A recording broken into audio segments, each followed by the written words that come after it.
Proposition 1. God is the founder of all families. Therefore, families should pray unto him. The household society usually is of these three combinations: husband and wife, parents and children, masters or servants.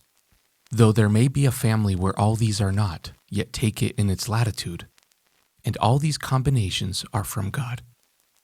The institution of husband and wife is from God, Genesis 2:21 through 24, and of parents and children, and masters and servants.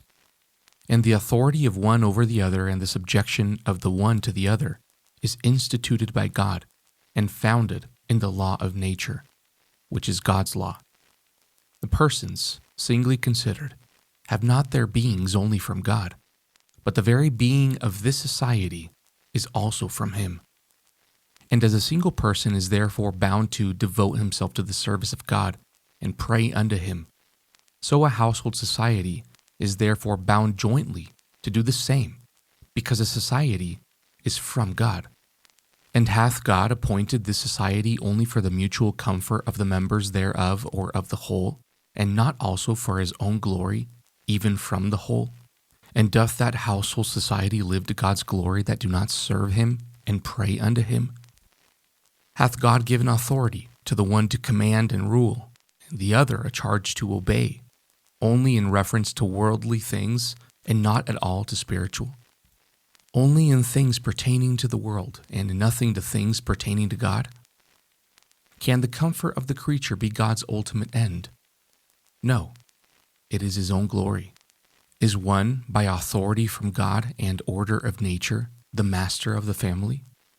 So called in reference to his servants, as well as to his children, because of the care he should take of the souls of servants and of their worshiping God with him, as well as of his children.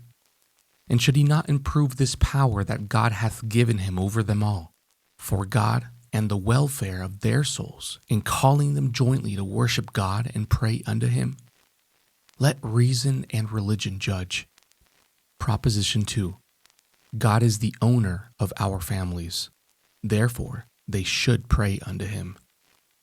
God being our absolute owner and proprietor, not only by reason of the supereminency of his nature, but also through the right of creation giving us our being and all we have, we ourselves and all that is ours, we and ours being more his than our own, are unquestionably bound to lay out ourselves for God, wherein we might be most useful for our own owner's interest and glory. Whose are your families, if not God's then? Will you disclaim God as your owner? If you should, yet in some sense, you are his still, though not by resignation and holy devoting of yourselves to him. Whose would you have your families to be, God's own or the devil's own? Hath the devil any title to your families? And shall your families serve the devil, that hath no title to you either of creation, preservation, or redemption? And will you not serve God, that by all this hath a title to you and an absolute full propriety in you? If you will say your families are the devil's, then serve him. But if you say that they are God's, then serve him. Or will you say, we are God's, but we will serve the devil? If you do not say so, yet if you do so, is it not as bad? Why are you not ashamed to do that which you are ashamed to speak out and tell the world what you do? Speak then in the fear of God. If your families as such be God's own, is it not reasonable that you should serve him and pray unto him? Proposition 3. God is the master and governor of your families. Therefore, as such, they should serve him in praying to him. If he be your owner, he is your ruler too. And doth he not give you laws to walk by and obey, not only as you are particular persons, but as you are a combined society? Is God then the master of your family? And should not then your family serve him? Do not subjects owe obedience to their governors? A son honoreth his father, and a servant his master. If then I be a father, where is mine honor? And if I be a master, where is my fear? Malachi 1:6. Where, indeed? Not in prayerless, ungodly families. Proposition 4. God is the benefactor of your families. Therefore, they should serve God in praying to Him and praising of Him. God doth not do you good and give you mercies only as individual persons, but also as a conjunct society. Is not the continuance of the master of the family not only a mercy to himself, but to the whole family also? Is not the continuance of the mother, children, and servants in life, health, and being a mercy to the family? That you have an house to dwell together and food to eat together. Do you not call these family mercies? And do not these call aloud in your ears and to your consciences to give praises to your bountiful benefactor together, and to pray together for the continuance of these and the grant of more, as you shall need them? It would be endless to declare how many ways God is a benefactor to your families conjunctly, and you are shameless if you do not conjunctly praise Him for His bounty. Such an house is rather a sty for swine than a dwelling house for rational creatures. May not God call out to such prayerless families as to them in Jeremiah 2:31? O generation, see ye the word of the Lord. Have I been a wilderness unto Israel, a land of darkness? Wherefore say my people, we are lords, we will come no more unto thee. Hath God been forgetful of you? Speak, ye ungodly prayerless families.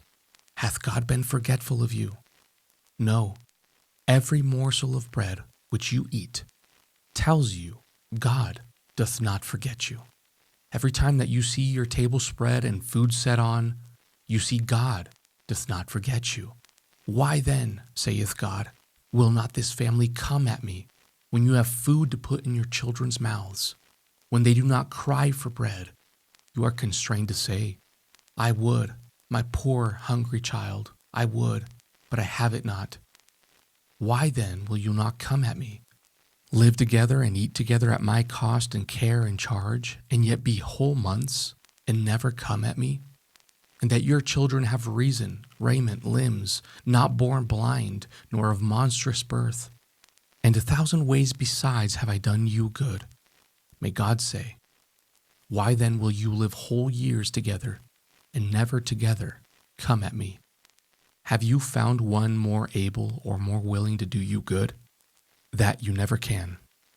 Why then are you so unthankful as not to come at me? You see, when God is a benefactor to a people, and there is the same reason for families, and they do not serve Him, what monstrous wickedness it is.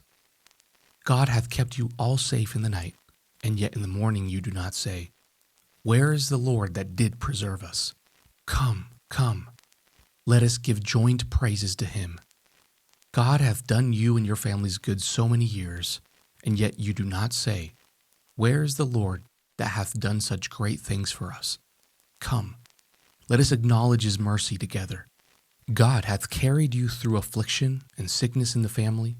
The plague hath been in the house, and yet you live. The smallpox and burning fevers have been in your houses, and yet you are alive. Your conjugal companion hath been sick and recovered, children nigh to death, and yet restored, and for all this you do not say, where is the Lord that kept us from the grave and saved us from the pit, that we are not rotten among the dead? And yet you do not pray to nor praise this your wonderful benefactor together. Let the very walls within which these ungrateful wretches live be astonished at this. Let the very beams and pillars of their houses tremble, and let the very girders of the floors on which they tread and walk be horribly afraid, that such as dwell in such an house together go to bed before they go to prayer together.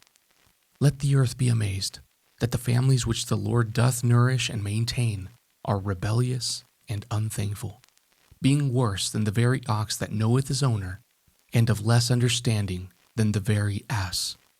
Isaiah 1:2-3.